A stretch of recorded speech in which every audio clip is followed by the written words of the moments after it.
Hey friends, tonight we're stepping away from the well-known myths and into the quieter stories, tales of the forgotten heroes of ancient Greece. Their names may not be famous, but their paths are just as rich, full of bravery, loss, and quiet triumph. If you enjoy these calm journeys through the ancient world, feel free to like the video and subscribe. And if a name in tonight's story stands out to you, tell us in the comments, what did you like or dislike about it? But enough of that. It's time to get comfortable. Let your thoughts slow down, listen to the lyre slowly fade into the Aegean, and let the stories do the rest.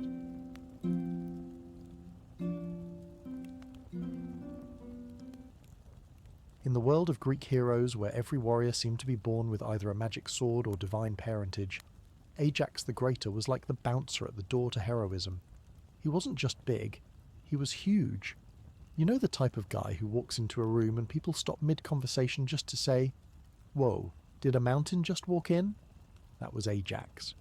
Born to Telamon, king of Salamis, and Hesione, the daughter of a Trojan king, Ajax was destined to be the biggest guy at the party, the one who always had a snack in his hand, and the one who could break a shield in half with a single flex. Okay, maybe a slight exaggeration, but you get the idea. As a kid, Ajax wasn't exactly the quiet, bookish type. Imagine the Hulk after too many energy drinks. That was Ajax, running around and breaking things. His dad, Telamon, was also a warrior, which meant that little Ajax had no chance of being anything less than the toughest kid on the block. And of course, Ajax's training didn't just consist of swordplay and shield drills. No, he had to learn the ancient art of carrying around a shield so big that it could probably double as a small island. It was almost as if Ajax was destined to be a walking, talking fortress. His oxhide shield became the stuff of legend, and the only thing bigger than his shield was probably his ego, but in a very charming, I'm the biggest, but I'm also the nicest kind of way. Now, Ajax didn't just get his legendary bow and huge shield by accident. He was granted Heracles' bow, yes, that Heracles, the guy who could kill a lion with a look. Philoctetes, a fellow hero, was supposed to be the new owner of Heracles' bow, but when Heracles decided he had better things to do than, not die, he handed the weapon off to Ajax, marking the start of Ajax's real rise to hero status.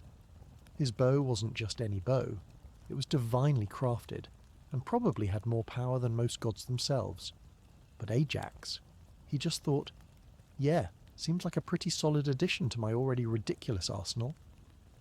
When the Trojan War kicked off, Ajax the Greater was like, alright, time to show these Trojans what a real warrior looks like.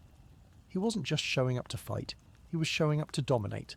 On the battlefield, Ajax wasn't just the guy swinging his sword, he was the guy who would bop you on the head, leaving you wondering if you'd just been hit by a flying mountain.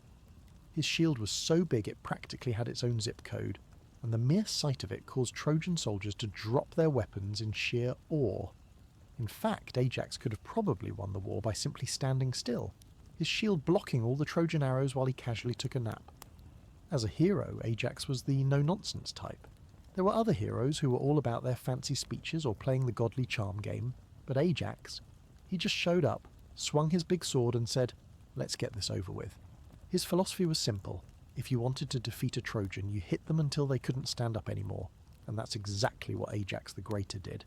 He swung his giant sword with efficiency, not finesse. He was the blue-collar hero of the Greek army, working hard, barely breaking a sweat, and walking off the battlefield like it was just another Tuesday. But Ajax's greatness wasn't only about his physical strength. No, what really set him apart was his honour. He was a man of principles, a guy who believed that being a hero wasn't just about crushing the enemy, it was about doing the right thing, whether that was defending his comrades or sticking to his word. The only thing more massive than his body was his sense of justice. However, it wasn't all smooth sailing for Ajax, because, well, there's always that one guy who has to get in your way. For Ajax, that guy was Achilles. Achilles, who was also big, strong, and had a god backing him up, had a tendency to steal the spotlight. Ajax wasn't the type to let his ego get in the way, but it did create a bit of a friendly competition. While Achilles may have been the flashier hero, Ajax had the brawn, and his shield became the embodiment of no-nonsense heroism. If there's one thing that can be said about Ajax the Greater, is that he didn't waste any time trying to impress anyone. He just did his job and made sure everyone knew it. The Trojan War had its fair share of flashy heroes. The ones who like to make dramatic speeches before plunging into battle, or the ones who sparkle in the sunlight while they fight. Ajax, however, was more of the "I'm here to punch stuff and go home" kind of guy. When the Greeks landed at Troy, Ajax wasted no time making his presence felt. While other warriors spent hours preparing and strategizing, Ajax was already charging in, swinging his enormous sword at anything that moved. It didn't matter if you were a Trojan soldier or a hungry horse. If you were within reach, you were getting hit. He didn't care about getting fancy kills or looking heroic. Ajax had one mission: destroy stuff, and he did it better than anyone. The Trojan War was like a badly organised family reunion. Lots of screaming, arguing, and people trying to one-up each other. Achilles, of course, was the family favourite, the guy everyone wanted to have over for dinner, while Ajax was the slightly more underappreciated cousin who didn't need the spotlight to show everyone who was truly the strongest. Sure, Achilles had that godly edge, but Ajax didn't need divine intervention. He was all about the brute force, and that was enough to get him noticed. One of Ajax's biggest feats came when the Greeks were under siege and things were looking bleak. Achilles, the hero of the hour, had pulled out of the fighting, thanks to a little bit of a temper tantrum typical, leaving the Greeks in a bit of a bind. Ajax stepped up, his giant shield raised high, ready to defend his comrades. He didn't care about the glory, he cared about the mission, and the mission was to keep the Trojan forces from overrunning the Greek camp. The Trojans didn't expect Ajax to stand alone against their might, but that's exactly what he did. For hours, Ajax defended the Greek camp, standing his ground as the Trojans surged forward. It was like a blockbuster movie, with Ajax as the reluctant hero who simply would not go down. He didn't need a fancy speech or a cool sidekick. He just needed his shield and his raw power to keep the Trojans at bay. Ajax was, in essence, the hero who brought back the simple heroism of just do your job. While the Trojans were able to breach the walls of Troy at some points, Ajax was there, steadfast, never faltering. If he couldn't win the war, he was at least going to make sure the Trojans knew they couldn't win without him. The epic shield battles between Ajax and the Trojans became legendary, and the Greeks started to realize you could not win this war without Ajax on your team. Despite his unquestionable skill, Ajax's role in the Trojan War was also defined by his loyalty to his comrades, particularly to Agamemnon. Though he could have easily stepped into the leadership role and claimed the title of the war's chief commander, he humbly accepted his position as one of the great warriors. For Ajax, it wasn't about the title, the power, or the fame. It was about fighting the good fight. That's not to say Ajax didn't have his prideful moments, though. When it came time for the Greek heroes to choose their champions in the contest for Achilles' armour, Ajax and Odysseus were the main contenders. Ajax understandably thought he should get the armour. After all, he had been the rock for the Greek army, keeping things together when everyone else was busy acting dramatic. Odysseus, the man of words and cunning, ended up winning the armour, which to Ajax felt like a slap in the face. In the end, Ajax didn't need the armour or the prizes. He was already a hero in his own right. But that didn't mean he wasn't a little miffed by the politics of the battlefield, because let's face it, Ajax wasn't just a mighty warrior, he was also a guy who knew he deserved some credit. When you've been the one holding the line for most of the war, a little recognition doesn't seem too much to ask, does it? The Trojan War had reached its peak. The Greeks were worn, weary, and desperate. Their best warriors, Achilles, Odysseus, and Ajax, had fought for years, each carrying the weight of the conflict in different ways. But even in the midst of such grueling warfare, one moment would change Ajax the Greater forever: the contest for Achilles' armour. After the tragic death of Achilles, the Greeks found themselves without their greatest warrior. A decision had to be made as to who would take Achilles' place in terms of not only leadership, but also his weapons, most notably his magnificent armour. The armour, forged by the gods, was a symbol of divine favour and immense power. Ajax, who had been steadfast and unyielding throughout the war, assumed that the armour was his by right. After all, he was the one who had been standing firm on the front lines when others had faltered. He had defended the Greek camp, led battles, and fought like a man possessed. It only seemed fitting that he should be the one to wear Achilles' armour, to honour his fallen comrade and carry on his legacy. But Odysseus? The brilliant tactician and master of words also claimed the armour, arguing that his cunning and intelligence had been key to many of the Greeks' victories. Ajax wasn't just upset by the decision, he was furious. It wasn't that Odysseus didn't deserve honour for his contributions, it was that Ajax had been in the trenches, had bled for the cause, and in his mind, Odysseus had been playing politics to get what should have been his. When Odysseus was chosen as the victor of the contest, Ajax's pride took a hit. It wasn't just about the armour, it was about recognition. Ajax, for all his strength, humility and honour, had an ego that could be bruised. He believed he deserved to be honoured for his actions. For him, the armour was the ultimate symbol of his place in the war, a place he had earned through sacrifice, bravery, and the sheer fact that he'd never backed down. Feeling betrayed by the very people he had fought for, Ajax fell into a dark place. His internal conflict turned from frustration to humiliation. He struggled with the feeling that honour in the war had become a political game, and he was losing to someone who, in his mind, had played that game better. In his grief and anger, Ajax began to spiral. He felt that if he wasn't a hero to the Greeks, then he wasn't a hero at all. He had no place in a world where merit was overshadowed by political manoeuvring and manipulation. His sense of self was crumbling, and he felt like his identity was wrapped up in others' perceptions of him.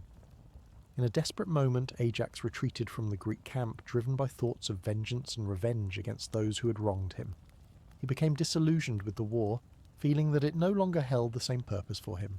The notion of honour, which had guided him for so long, had been twisted and corrupted by the actions of those around him. Then came the turning point. In the middle of his rage and self-pity, Ajax considered taking his own life. He felt alone, betrayed, and stripped of the one thing that had made him who he was, his honour. But in the depths of his despair, a vision appeared. It was not a god who came to him, but rather his own inner voice, reminding him of what had truly mattered in his life, the battles fought, the comrades who stood beside him, and the honour he had always carried with him, no matter the circumstance.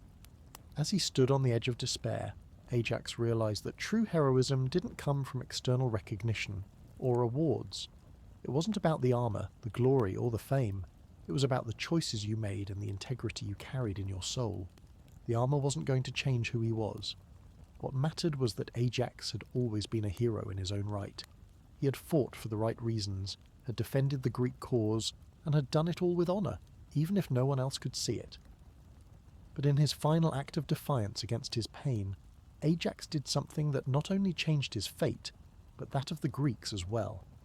In the wake of his conflicted emotions, he gathered himself and confronted his own demons, and he came to the heartbreaking decision to take his life, not out of shame, but as a way to demonstrate the cost of unacknowledged honour. Ajax the Greater was dead. The news rippled across the Greek camp like a storm.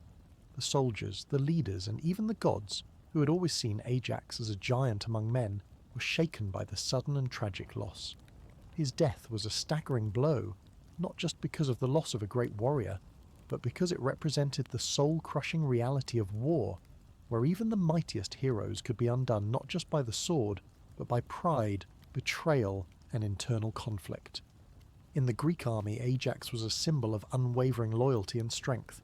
He was the one who had held the line when Achilles had withdrawn, the one who fought tirelessly, not for personal glory, but for the greater good of the Greek cause. He was a force of nature, unstoppable on the battlefield, yet beneath the armour and brute strength, he had always carried a sense of honour and principle. His heroism was rooted in his sense of duty to his comrades, and his willingness to stand alone if necessary for the greater cause. Yet, in the end, Ajax's death was not the heroic battle death one might expect for such a legendary warrior. Instead, it was the product of internal turmoil, a loss of honour, a crushing blow to pride, and a desperate act of finality. His decision to take his own life was a reflection of his mental fragility, a soul-searching moment where his own honour could no longer reconcile with the actions and politics of his fellow warriors. In the wake of Ajax's death, the Greek leaders, especially Agamemnon, Menelaus and Odysseus, were forced to reckon with the consequences of their actions. They had always relied on Ajax to be the unquestionable protector of their forces, the indomitable hero who could not be swayed by personal grievance or ego. Now, in his absence, they faced not just a military void, but a moral one, a loss of trust, a reminder that even the strongest of men were vulnerable to the toll of war. Agamemnon, the commander-in-chief of the Greek army, had often been at odds with Ajax over leadership, but the loss of Ajax forced him to see the cracks in the Greek army, the internal fractures that had existed even among the greatest warriors. It was now clear to him that, despite their strength, the Greek leaders had failed to protect the mental well-being of their heroes. Achilles had already left the war in fury over his insult regarding Brosis, and now Ajax, who had been loyal to the core, had died because of a sense of humiliation and betrayal. Agamemnon, for all his tactical genius, had failed to see the human side of war, the emotional cost that came with constant battle, public recognition, and personal glory. While Odysseus had been the more politically astute and cunning hero, he could not escape the weight of Ajax's death either. His intellect had won him Achilles' armour, but now, with Ajax's death, he realised the real price of that victory. For all the honour that Odysseus had earned in his leadership, he could not help but feel a sense of guilt. He had beaten Ajax in the contest for Achilles' armour, a contest Ajax had felt was his by right, but the reality of the situation haunted him. Odysseus' triumph felt hollow, like a victory that had been bought at too great a cost. Ajax, with all his humility, had been the hero the army needed, and Odysseus wondered if the price of that armour was worth the loss of a warrior who had been so vital to their success. The Trojans, who had fought long and hard against the Greek forces, were not without their own sense of loss. While Ajax was certainly their enemy, even they knew the value of such a formidable foe. There was a mutual respect between the warriors, one that went beyond the boundaries of the battlefield. Hector, who had once faced Ajax on the front lines, admired the Greek hero's strength and resolve. Ajax's death was felt on both sides of the war. For the Trojans, it wasn't just a matter of victory. It was the loss of a warrior whose bravery had forced them to fight harder than ever before. In the Greek camp, the reaction to Ajax's death was a mixture of grief, shock, and guilt. The Greeks gave him a heroic funeral, but no amount of ceremony could erase the reality of the loss. Ajax the Greater had been the bedrock of their defence, and now that he was gone, the weight of his absence loomed large. His shield, once the symbol of their strength, now became the symbol of the price of honour and warfare, the sacrifice that was required for victory. As for Ajax's legacy, it became a tragic yet powerful symbol. His story was one of valour, but it was also a stark reminder that war was not just about the physical battles, but about the mental and emotional toll it took on those who fought it. His tale echoed through the years, resonating with future generations of heroes who would learn from his downfall that honour, while a noble pursuit, could also be the very thing that broke a man. In the future, heroes like Heracles, Achilles and Diomedes would not just be known for their strengths, but also for their mental resilience, understanding that true heroism required balance, self-awareness, and the courage to face one's inner demons. In the wake of Ajax the Greater's tragic death, the Greek army was forced to confront the deep emotional cost of war. The hero who had once been their strongest defender, who had stood like a wall against the tide of the Trojan forces, was no longer there. His absence was felt deeply, not just by his comrades, but by the entire war effort. His shield, the emblem of his strength and honour, was now a symbol of the true cost of war. It wasn't just about the battles fought, but about the mental battles heroes faced long after the dust settled. The Greeks gave Ajax a heroic funeral, as befitted one of their greatest warriors. His death was not forgotten, and his burial was marked with rituals, eulogies, and an outpouring of grief. Odysseus, who had competed with Ajax for Achilles' armour, was among the most affected. Though he had won the armour, he knew that the price of Ajax's death was far steeper than any victory in battle could ever be. Yet it was Odysseus, the master of words, who recognised the true significance of Ajax's life and death. In a moment of reflection, he acknowledged that Ajax the Greater had been the very heart of the Greek war effort, the one who had held their defences together when Achilles was withdrawn from battle.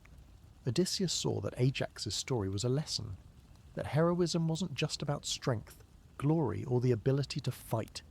It was about the ability to endure, to face the worst of yourself and still stand for what was right. Ajax had done that. However, the Greeks also realised that the price of Ajax's death went beyond honour and grief. His tragic end forced them to reckon with the emotional toll that warfare took on their heroes. Agamemnon and Menelaus, the leaders of the Greek forces, knew they had been negligent in understanding the psychological needs of their warriors. They had been so focused on victory that they hadn't stopped to consider the mental resilience their warriors needed to maintain. Ajax, like Achilles, had been mentally scarred by the war, but his scars were different. His honour had been his burden. He had carried it alone, and it had ultimately broken him. In the years that followed, Ajax the Greater became a legend not just for his physical strength, but for the tragic nature of his story. His tale became a cautionary one. It was a reminder to future heroes that the true battle was not just fought on the field, but in the mind. The greatness of a hero was measured not only by the fame they garnered or the battles they won, but by their ability to cope with loss, to live with honour, and to find strength in moments of weakness. The next generation of heroes, especially those like Diomedes, Teucer, and Achilles' son Neoptolemus, would be influenced by Ajax's story. They would understand that victory came with costs, physical, emotional, and spiritual. They would carry Ajax's legacy forward, but not just through their swords and shields. They would remember him as the hero who had been the best of them all, but who had ultimately been brought low not by Trojans, but by the weight of his own honour. His death taught them that no hero was invincible, and that mental resilience was just as vital as physical strength. Teucer, Ajax's brother, was among those who carried his legacy forward. Teucer, who had seen Ajax's might on the battlefield and understood his mental struggles, swore to uphold his brother's name. Though he never attained the same level of fame as Ajax the Greater, he would always be remembered as Ajax's legacy, standing as a hero who did not repeat his brother's tragic fate, but embraced the lessons that Ajax's life and death had imparted. Ajax the Greater's story also resonated in the broader scope of Greek mythology, where he was remembered as one of the greatest warriors to ever fight in the Trojan War. His tragic end became a symbol for the high price of war, a reminder that even the mightiest heroes were not immune to the psychological toll of battle. The Greeks would continue to fight, but they would also acknowledge the cost of their struggle, not just in terms of lives lost, but in terms of the emotional cost borne by those who survived. His shield, once the emblem of his strength, became a metaphor for the burdens that heroes carried. It was no longer just a symbol of protection and defence, but also a reminder that strength came with the responsibility to look after the mental well-being of those who fought for it.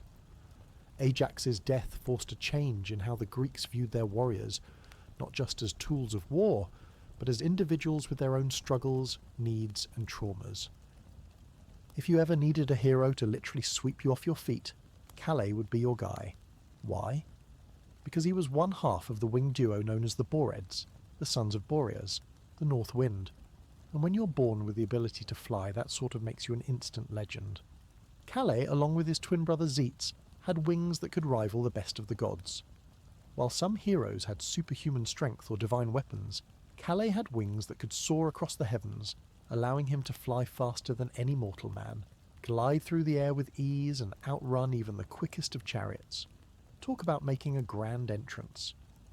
While others were left running around like mortals do, Calais just spread his wings, gave a nod to the breeze, and wham, he was already at the front. But Calais wasn't just about looking cool while flying. He was a fierce warrior in his own right, with a fiery temper to match the intensity of the north wind that birthed him. Like his brother Zetes, Calais was a part of the legendary crew of the Argonauts, called upon to help Jason recover the Golden Fleece from the treacherous land of Colchis. And just like his brother, he never backed down from a challenge, whether it was battling gods, monsters, or simply outrunning a storm. Now, in the world of Greek mythology, being born a son of Boreas wasn't all sunshine and winged flights. Sure, it sounded cool, but it came with its own set of responsibilities, and occasionally a lot of annoying divine interference. Calais and his brother Zetes had to deal with the usual divine favoritism, but they also found themselves the subject of some serious mortal envy. Because what could be more frustrating than trying to run a marathon, only to be outdone by a guy who flies? Despite the constant attention and occasional jealousy, Calais didn't let the wings or the wind get to his head. He was a man of action, always ready for the next challenge, and always eager to lend a hand to his fellow Argonauts. Whether it was scouting out dangerous territories or helping Jason and the others overcome incredible odds, Calais was always flying high, and often a bit ahead of the rest. But there was something else about Calais that made him unique among the Argonauts. While Zeitz was often the more impulsive of the two brothers, Calais had a bit more restraint. He was still quick to act, but he had a way of seeing things in a way his brother didn't, especially when it came to the more diplomatic side of their adventures.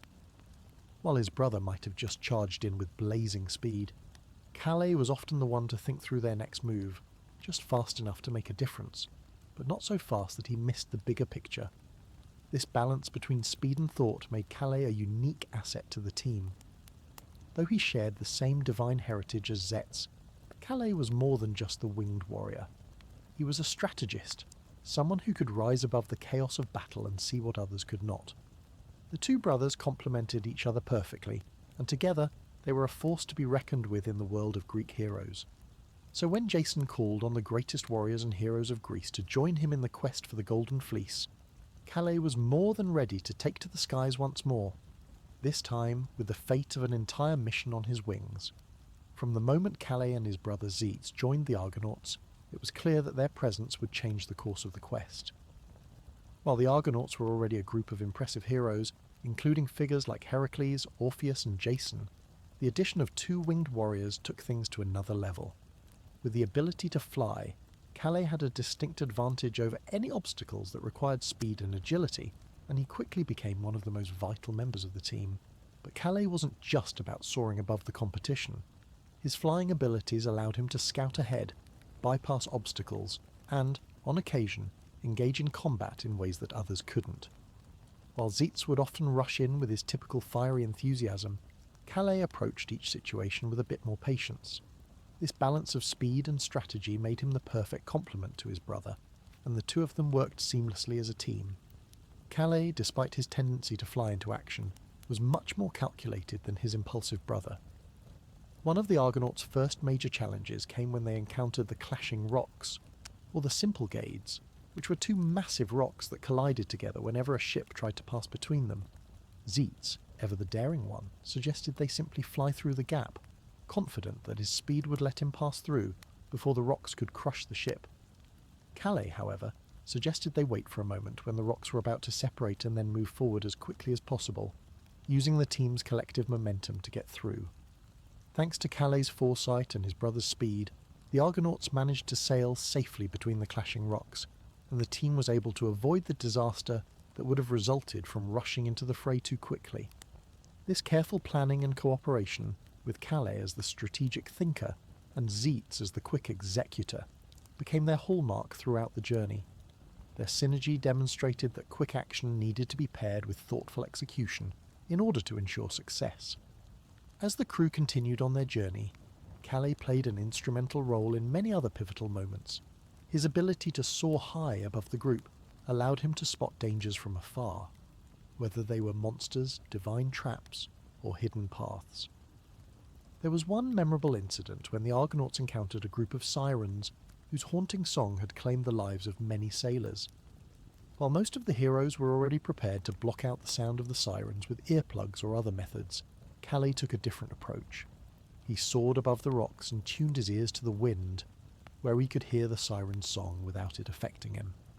He circled above the group, using his speed to keep the siren's song from reaching the crew's ears, allowing them to continue onward with only a slight disturbance.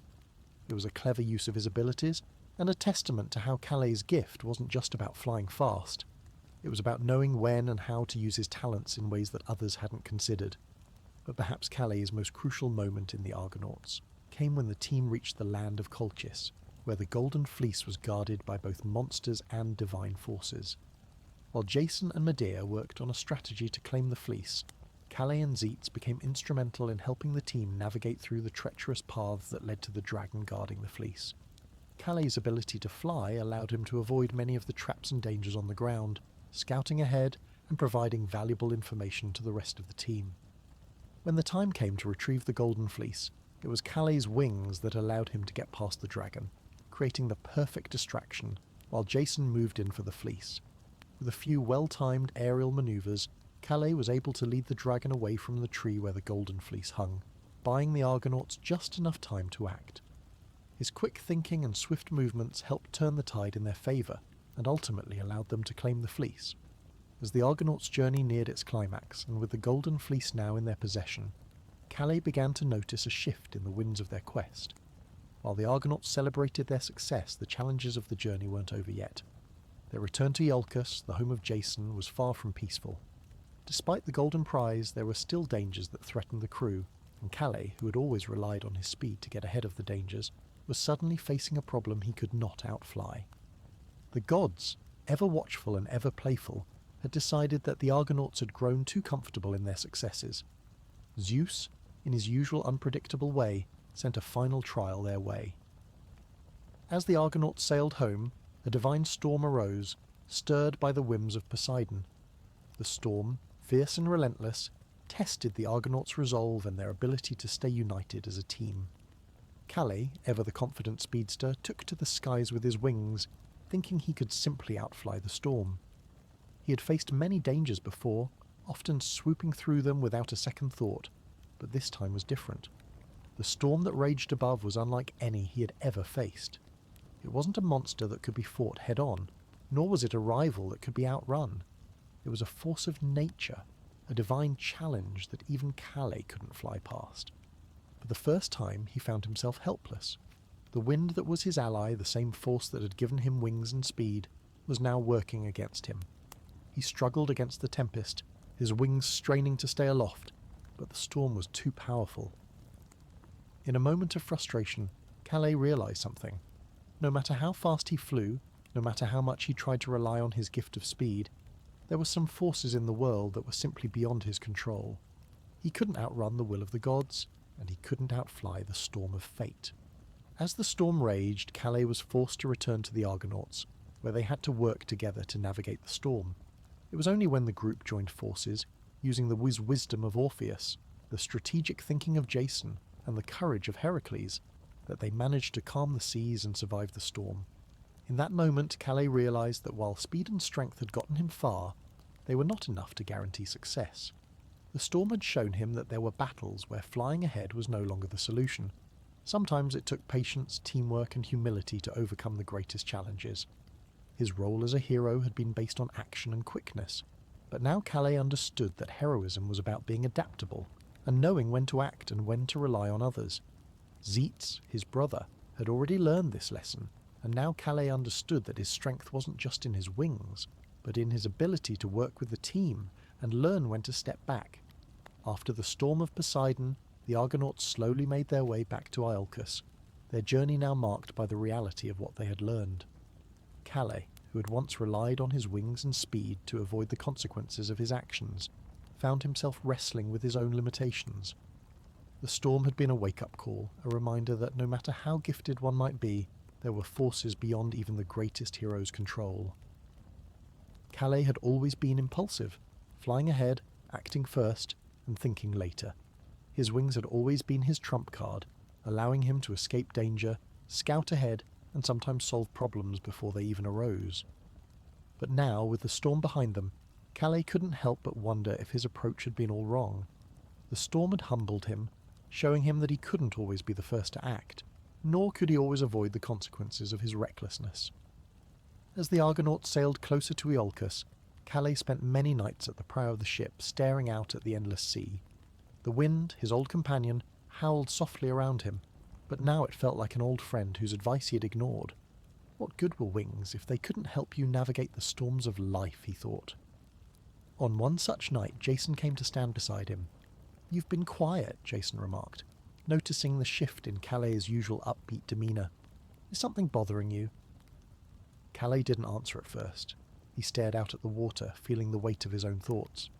Finally he spoke, his voice quieter than usual. "I used to think I could outrun everything, that if I was fast enough I could avoid the hard choices, but after the storm I see how foolish I've been." Jason nodded, understanding more than he let on. "We've all had to face our own challenges. Some of us learned the hard way that strength alone isn't enough." He paused before continuing. "What you did for the crew, the way you distracted the dragon at Colchis, that took more than speed. It took courage. The same courage it takes to admit you don't have all the answers." Calais smiled weakly, the weight on his chest slightly lifting. I guess I always thought I was the fastest, the most daring. But speed's not enough. Not anymore. I need to be better than that." In the days that followed, Calais slowly began to find a new balance. His role in the Argonauts had always been clear. He was the flyer, the scout, the one who went ahead. But he had come to realize that, as a hero, there were other qualities he needed to embrace: patience, teamwork, and strategic thinking. Rather than rushing into every battle, Calais began to listen more, working alongside his comrades to come up with plans before acting. His newfound perspective wasn't just about slowing down. It was about seeing the bigger picture.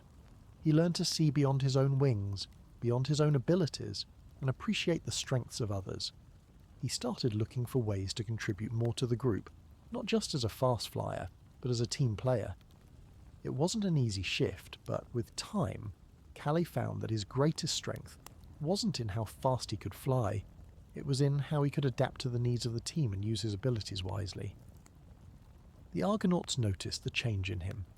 Zetes, his brother, who had always been the impulsive one of the pair, began to recognize the value of patience and restraint in their strategy. The two of them worked together more harmoniously, no longer rushing into danger without thinking. Jason was relieved to see Calais take on more of a leadership role, offering suggestions and advice when needed, rather than just charging in with his usual vigour.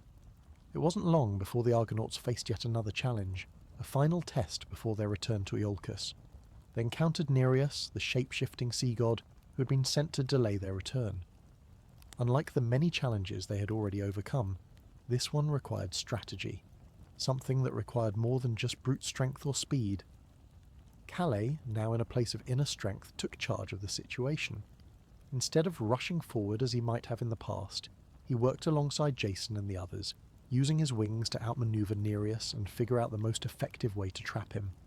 It was a team effort, but Calais' calm, thoughtful approach made all the difference in ensuring their success. The Argonauts' return to Iolcus was filled with celebration. Their victory over the challenges of Colchis, the retrieval of the Golden Fleece, and the trials they had endured were now stories sung in every corner of Greece. But for Calais, the journey was far from over.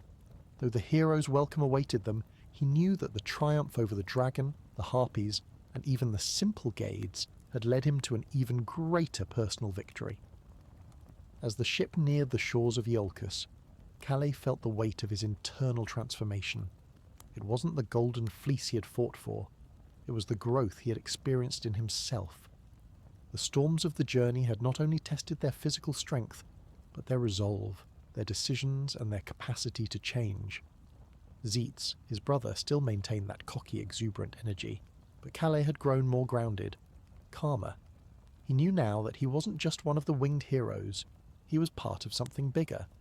The impulse to act quickly, to charge in without thinking, had lost its luster. Speed was no longer his most precious asset. It was the ability to choose his moments, to act with thought, to work alongside others for a collective goal. But this newfound wisdom didn't come easily. The lingering doubts from the encounter with Poseidon's storm still haunted Calais. The storm had been his greatest test, not only as a warrior, but as a leader. It was the first time that Calais had ever felt completely helpless. Flying had been his answer to almost every challenge in life, and yet speed had not saved him from the overwhelming power of the storm. No matter how fast he flew, he had been brought down by a force greater than him. As they docked in Iolcus, he found himself quietly contemplating those moments, the waves crashing against the ship, the way he had tried to fly ahead of the storm, only to find himself battered and humbled. The memory stung. It had shown him that while wings could carry him above the world, they could not shield him from the forces of fate. That was a lesson he would not forget. And it made him realize that heroism was not about being faster, but about facing what could not be outrun, whether it was a storm, a trial of the gods, or the personal growth that every hero needed to undergo.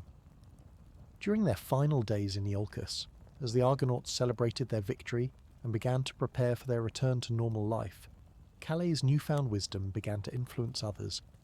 Zetes, who had always been the more reckless and impulsive of the two, started to notice the shift in his brother's approach. He too had always believed that speed was the answer. Quick, daring decisions were the mark of greatness. But now, as Calais showed him, There was strength in restraint, and wisdom in patience.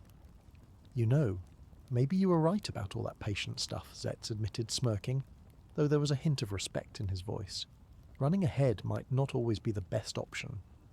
Calais laughed lightly, his voice more relaxed than it had ever been. "Trust me, brother, I know now. There's nothing faster than a lesson learned the hard way." Their conversation was light, but in it the shift in their dynamic was clear.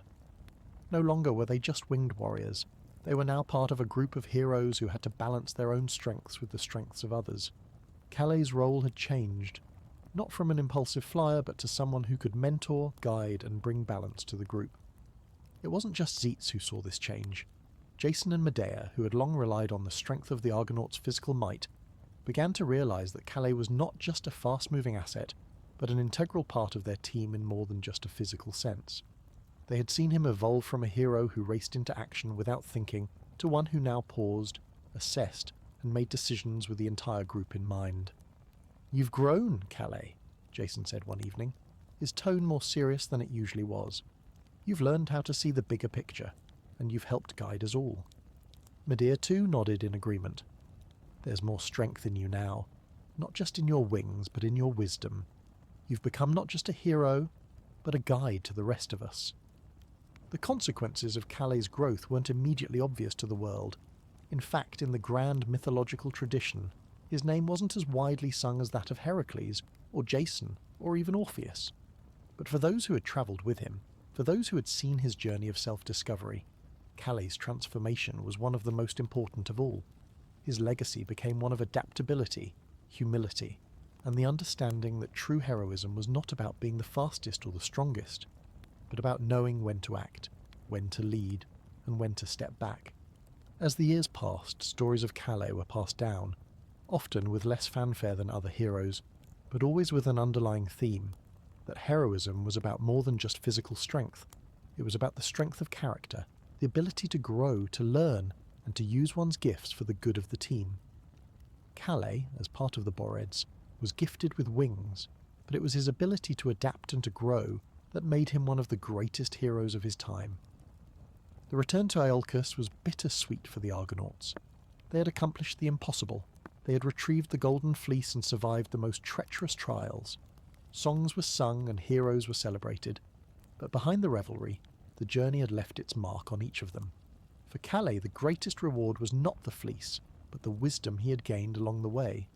And while his name might not have been as widely sung as Heracles or Jason, his legacy lived on in a quieter, more meaningful way. Calais' story, though often overshadowed by his more famous comrades, became a symbol of what true heroism looked like in its most self-reflective and mature form. The heroes who came after him, inspired by his example, would look to Calais as someone who had learned that bravery was not always about rushing into the unknown, but about understanding the moment, knowing when to act, when to lead, and when to pause and think. Years after the Argonauts' adventure, Calais remained a pillar of wisdom in Thrace.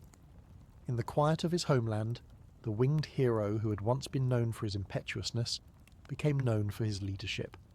He no longer flew just for the thrill of the wind, but with purpose. His speed had been his greatest asset, and his greatest flaw. But by the end of the journey, Calais had learned that true power lay in knowing when to stop flying and take a moment to think. He began to mentor younger heroes who came to him for guidance, teaching them that heroism wasn't just about physical feats or victories.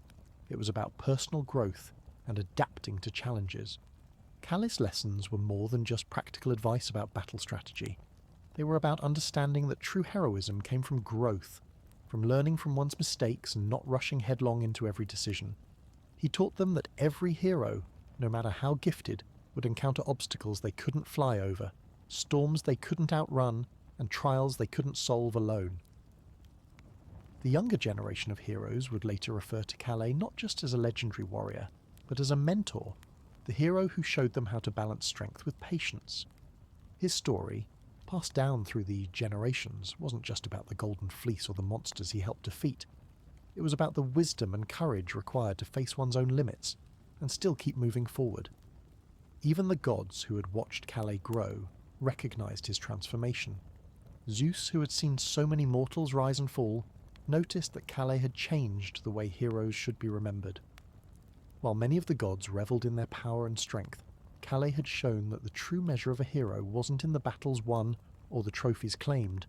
It was in the ability to change, to grow, and to learn from the mistakes made along the way. As Calais aged, his once impulsive nature softened into a reflective wisdom, and his legacy became one of the most important lessons for all future heroes. Heroism wasn't defined by speed or strength, but by the choices you make when you find yourself at a crossroads. The hero who can admit they don't have all the answers is often the one who grows the most, and that, Calais taught, was the mark of true greatness. In Part 6, Extended, we reflect on Calais' lasting legacy. His story is a testament to the power of personal growth and the importance of wisdom over raw strength.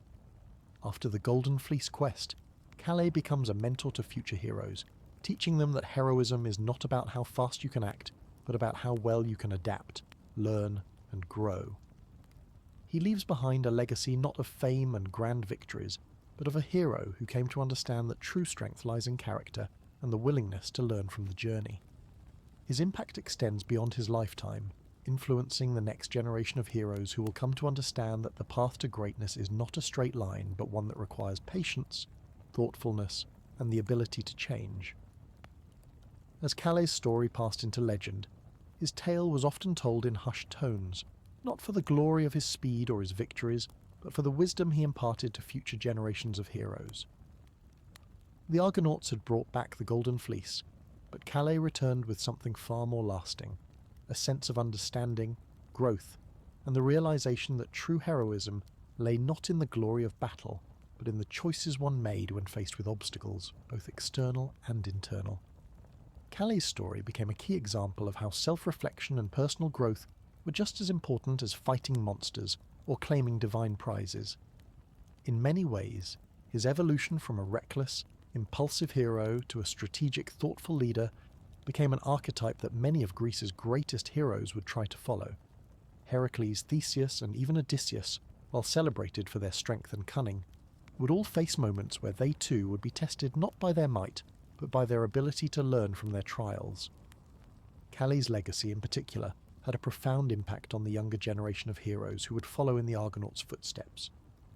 The Boreads were among the few heroes whose names weren't always shouted from the rooftops, but were quietly passed down as models of virtue in a world often dominated by immediate victories and glory-filled feats. In his home of Thrace, Calais became a respected figure, not just for his wings or his strength, but for his calm nature and the way he helped others find balance in their own journeys. Young warriors and sailors would often come to him for advice, seeking not just guidance on battle tactics, but on life choices, on how to navigate the storms, both literal and metaphorical, that awaited them. One of the most famous stories that continued to be told about Calais after his time was the lesson he taught during the return of the Argonauts. When the group faced their final divine trial, Calais was the one who understood that it was not their strength but their ability to work together that would see them through. He realized that heroism wasn't a solitary pursuit, but one that required a deep connection to the people around you. In times of great trial, it wasn't enough to rely solely on one's strength or speed. Patience, collaboration, and trust in others became the true markers of greatness. Even the gods, who had often toyed with the mortals during their quests, couldn't help but notice Calais' growth. While many heroes were immortalized for defeating monsters, Calais was remembered for his wisdom, for knowing that even the strongest were sometimes shackled by their own hubris. His legacy was a reminder that the true challenge for a hero was not in conquering external enemies, but in facing themselves and finding the strength to change and evolve. As the years went by, the Boreads, Zetes, and Calais became figures of mythical reverence. Their feats were immortalized not just for their physical strength, but for the transformative lessons they imparted.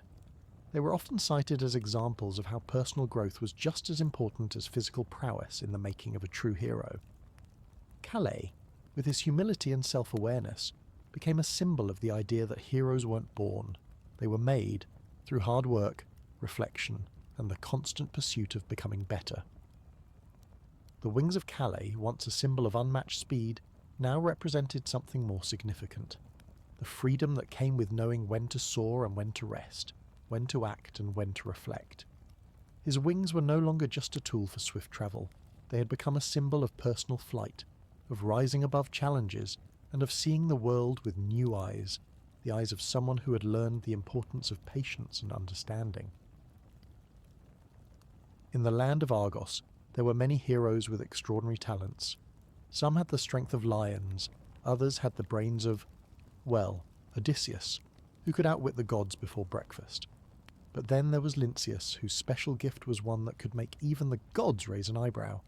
He could see through walls. Yes, you heard that right. Walls. Now, while most mortals had to rely on their strength, wit, or occasionally their charm, which, let's be honest, was pretty much just golden armour and a winning smile, Lynceus was blessed with the ability to see everything. Not only could he peer through walls like a human X-ray machine, but he could also get a glimpse into the hearts of men, see hidden dangers, and even peek into the future, though sometimes he wished the future had a spoiler alert feature. Growing up, Lynceus's gift wasn't always the blessing it seemed. Sure, he could spot trouble coming from miles away, but he also had the disadvantage of seeing things he wasn't supposed to see, like when his neighbour, Pythagoras, was stealing a second helping of dinner, and when Jason was trying to sneak a glance at his sister Alcmene while she was doing laundry. "I saw that," he'd say, and suddenly the awkwardness would hang in the air like a bad smell. The real challenge, though, came when Lynceus realised that this ability to see through things wasn't just about spying on neighbours or detecting thieves. He could also see his own future, and let's just say, it wasn't all golden fleece and happy endings. In fact, sometimes seeing the future felt a little like binge-watching a drama, where every episode ends with a cliffhanger. "Great, now I know how this ends," he'd grumble, realising that some surprises are better left unseen. But no one said being a hero was easy. So, when Jason, the leader of the Argonauts, came calling for brave men to join him in the quest for the Golden Fleece, Lynceus figured, why not? After all, he could see through the walls of Troy and the minds of his fellow Argonauts, and probably avoid most of the monsters and traps along the way. What's the worst that could happen, he thought. Spoiler alert, things were about to get much, much more complicated. As Lynceus set off with the Argonauts on their legendary quest for the Golden Fleece, he was filled with excitement, mostly about the idea of a big adventure, a cool team of heroes, and of course the chance to avoid looking at anyone's secrets for a while. After all, when you've spent your entire life knowing a little too much about everyone around you, a quest with monsters and magical artifacts sounded like the perfect distraction. Jason, the leader of the Argonauts, had a reputation for being a brilliant strategist. However, even the best of strategists could use someone who could see through solid rock or into the hearts of their enemies, so Lynceus was brought along not just as a warrior, but as a valuable asset. With his ability to literally see through things, he became the unofficial spy of the group, a perfect role for someone who had already spent years peering into the personal lives of the townsfolk. Their journey naturally was filled with its fair share of divine interference, as all Greek quests seemed to be. Along the way, Lynceus found himself not just fighting monsters, but also looking into the future, which, as it turned out, wasn't always the most fun experience. Imagine knowing that in a few days you'll have to face a horrible creature, but there's no way to avoid it. "Ugh, I saw this coming," he would mutter under his breath as he saw yet another perilous situation unfold. But then, just when Lynceus was starting to think he might be able to do some good in this quest without too many divine headaches, they hit the Bosphorus, where they were faced with the clashing rocks. Now, Jason had a plan, he was good at that, but Lynceus saw the whole thing coming, literally. The rocks, which would smash the ship if not navigated properly, were not an easy thing to get around, especially when their movement was so unpredictable. But Lynceus, with his ability to see through solid objects, and his ability to see things coming before they did, immediately told Jason exactly what they needed to do. "I see them moving in a pattern," Lynceus declared, squinting at the massive rocks that looked like they were ready to crush them. "We'll need to steer right through the middle when they're apart." Jason, who trusted Lynceus's instincts, nodded and immediately made the call. They navigated through the massive rocks with the precision of a well-trained fleet, all thanks to Lynceus's foresight. The ship passed through safely, with the clashing rocks smacking together behind them like two bouncers at a club who had just been given a VIP pass to watch the chaos unfold. "See, I told you I could get us through this," Lynceus said with a grin, trying to ignore the muttered complaints from the other Argonauts, who were all too happy to not have to face those crushing rocks. But while his ability to see the future, and especially his sharp sight through walls and rock, was a great asset, it did have some unexpected drawbacks. There were moments during the journey when Lynceus could see things he really didn't want to see, like the fact that Heracles would snap yet another bowstring, or that Orpheus's singing would soon get on everyone's nerves. Even worse, he'd occasionally see things about the other heroes' love lives, which was an uncomfortable experience, especially when it involved Atalanta, who was just a tad too good at hiding her crush on Jason. "Couldn't you, I don't know, not look at that stuff?" Orpheus asked one day, catching Lynceus staring off into the distance with a dazed look. "I'm just trying to tune out a bit here with my music, and you're over there staring at my, well, you know."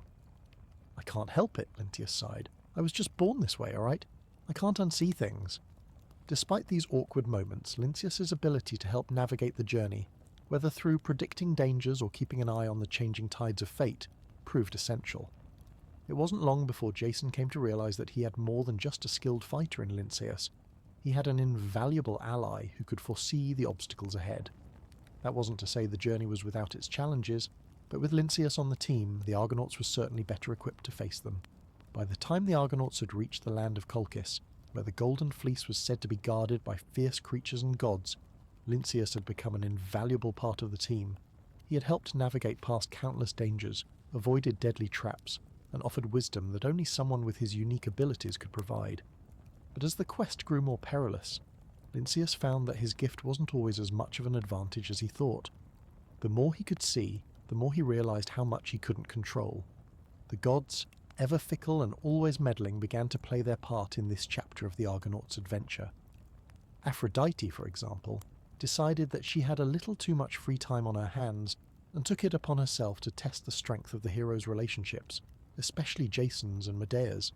Now, it's one thing to be able to see through the wall of a cave or into an enemy's camp, but it's another entirely to see someone's deep secret thoughts and desires. Lynceus, who had always been the kind of guy to mind his own business, mostly because, he had no choice, suddenly found himself overwhelmed by what he was seeing. Not just the god schemes, but the complex relationships that were brewing among the Argonauts. For example, one morning as the crew gathered for their usual breakfast, which was mostly dry fish and stale bread, Lynceus glanced over at Jason, who had been staring at Medea with an almost dangerous intensity. He didn't need to see through any walls for this. He could see the tension in the air and the silent conversations happening between the two of them. His vision flared with images, Medea, Jason, and the consequences of their decisions, and it was enough to make Lynceus uncomfortable. "This is just great," Lynceus muttered to himself as he turned away. "I can't even have a peaceful breakfast without seeing everyone's emotional baggage. What's next? Am I going to see Orpheus's love life in Technicolor? Oh wait, I already have." But Lynceus knew that it wasn't just about watching things unfold. It was about the moral weight of knowing things before they happened, seeing what others couldn't see. His ability to look into people's hearts, to read their desires and fears, made him feel like he had a responsibility to act. And sometimes that was more of a burden than a gift. What if he saw something about Medea or Jason that no one else knew? What if he saw that the Golden Fleece wasn't worth the cost? Should he intervene or just let things play out? One night, as the Argonauts camped near the edge of the forest, Lynceus found himself at a crossroads. The Golden Fleece, which had seemed like the ultimate prize, was now surrounded by layers of complication. The dangerous creatures guarding it, the divine interference from the gods, and the moral dilemmas that haunted him made Lynceus wonder if this quest was ever truly about heroism, or if it was all just the gods' plaything. His visions had grown more vivid. He saw the dangers ahead, but he also saw the temptations that each of them would face. He saw Jason's ambition, Medea's loyalty, and Hercules' loneliness. Lynceus knew that the quest was testing each one of them in ways they hadn't imagined, and it was at that moment, standing alone beneath the stars, that Lynceus finally understood something that no one else had. The quest for the Golden Fleece wasn't about the fleece at all. It was about the choices they made and how those choices would shape their futures. "I see it all," Lynceus whispered to himself, "but can I change it?" He realized that his gift, his extraordinary ability to see into the future, wasn't the blessing he'd always thought it to be. Sure, he could avoid dangers, predict outcomes, and win battles, but he couldn't control the consequences of the decisions they made, nor could he shield himself from the truth of those decisions. Fate wasn't just about knowing what would happen. It was about accepting that some things were beyond even a hero's power to change. The turning point in Lynceus's journey had arrived. His vision was a gift, yes, but it was also a curse. He could see the future and all the threads that connected the choices they made, but in the end it was up to him and everyone else to decide how to move forward. As the Argonauts closed in on the Golden Fleece, Lynceus knew one thing for certain. His true challenge was not in seeing the future, but in accepting that he couldn't control it. As the Argonauts neared the final stretch of their journey to Colchis, the anticipation among the crew grew palpable. The Golden Fleece, the object of their entire quest, was within reach. Yet, Lynceus found himself strangely detached from the excitement of it all. His ability to see through walls, his gift to know the future, it had all become too much. It wasn't just about avoiding traps or predicting outcomes anymore. Now he could see the true cost of their pursuit, and as the days passed, the visions grew more unsettling. It wasn't just the fleece he saw, it was the aftermath. The consequences of their choices weighed heavily on his mind, and what he had once thought was an honour, being part of this group of heroes, now felt more like a burden. One evening, as the Argonauts gathered around a campfire, Lynceus sat apart, watching the flames flicker and dance. His mind was not on the conversation about strategy or the treasure they sought, but on the moral toll this quest was taking on them all. Jason, who had once seemed so certain of his role as the leader, now seemed driven by something darker. His ambition had become all-consuming. Medea, though loyal, had her own internal struggles that Lynceus could see with painful clarity. Hercules had always been a force of nature, but Lynceus saw the loneliness in his heart, the quiet desperation for something more than just physical strength. And then there was Lynceus himself. His gift, which he had once thought of as a blessing, now felt like a curse. He could see what the gods had planned, but he was powerless to stop it. He could see the pain that would come from the decisions they made, the struggles they would endure, and he knew that, in the end, the Golden Fleece might not bring them the peace they sought. "Why are we really doing this?" he asked himself, his voice barely a whisper in the cool night air. He was tired of fighting for glory, tired of being a pawn in the gods' game. In a quiet moment, Medea approached him. She had noticed the distant look in his eyes, the weight he carried in his heart. "You've been quiet," she said softly, sitting beside him. "What's troubling you?" Lynceus didn't look at her immediately. His gaze remained fixed on the fire. "I can see the end of this, Medea," he said, his voice tinged with frustration. "I see the price we'll pay for this fleece. The gods have already decided what will happen to us. We can't escape it." Medea's eyes softened with understanding. "You can see the future," she said, her voice barely audible. "But that doesn't mean you're bound to it. It doesn't mean that we can't change it." But Lynceus wasn't so sure. He had always believed that his ability to see the future would make him unstoppable. He had felt invincible, like he could predict every obstacle, avoid every disaster. But now, as they neared the fleece, the truth settled in. No matter what he saw, he couldn't change it. The very idea of fate, that his vision of the future might not be as flexible as he had once thought, was a bitter pill to swallow. In his heart he wanted to believe that the future wasn't set in stone, that his choices mattered. But the more he saw, the more he realized that the threads of fate were woven by forces much greater than him. As the quest to claim the Golden Fleece took its final steps, Lynceus knew that he had to make a choice. Would he continue down this path, accepting that the gods had their plans for him and his companions, or would he defy them in the only way he could, by accepting his limitations? The decision wasn't easy, but after long nights of restless thought, Lynceus came to a realization. True heroism wasn't about controlling the future or bending fate to your will. It was about accepting that the future was unknown and embracing the uncertainty. Perhaps his gift of seeing things that others couldn't was more about understanding his own role in the world and accepting the consequences of his actions, rather than trying to change what had already been set in motion. The final leg of the journey to Colchis had arrived, and the tension among the Argonauts was palpable. They were nearing the Golden Fleece, the object of their long and arduous quest, and their fate seemed almost sealed. Lynceus, who had seen so much over the course of the journey, felt the weight of the moment more heavily than anyone else. his ability to see into the future, to witness the unravelling of events before they happened, had never been more agonizing. He could see the outcomes of their actions, but he was powerless to change them. In the heart of Colchis, where the fleece was guarded by the dragon of Ares, the Argonauts faced their final test. Jason and Medea, with their connection growing stronger, knew that the gods had a hand in everything they did. But Lynceus, with his unparalleled gift of sight, saw beyond the physical threats. He saw the emotional toll the journey had taken on them, the internal conflicts, the tensions between Jason and Medea, the unspoken jealousies that had begun to arise among the group, were now as much a part of the quest as the dragon guarding the fleece. When they arrived at the gates of the temple, Lynceus felt the fate of each Argonaut as if it were his own. He could see how the fleece would shape them all, how it would either fulfill their dreams or shatter them entirely. But the future, he knew, was not something he could control. The gods had already decided the path for these mortals, and he was simply a spectator, however gifted, unable to stop the course of events. On the night before the final battle to retrieve the Golden Fleece, Lynceus stood at the edge of the camp looking out at the river that wound its way through the heart of Colchis. The stars twinkled above, but for him they were like distant memories, beautiful but out of reach. He didn't know how much of his future had already been written. He felt the pull of fate, the invisible force that had guided them this far, and wondered if there was still room for choice. As he stared out into the night, Medea approached him, her footsteps light but purposeful.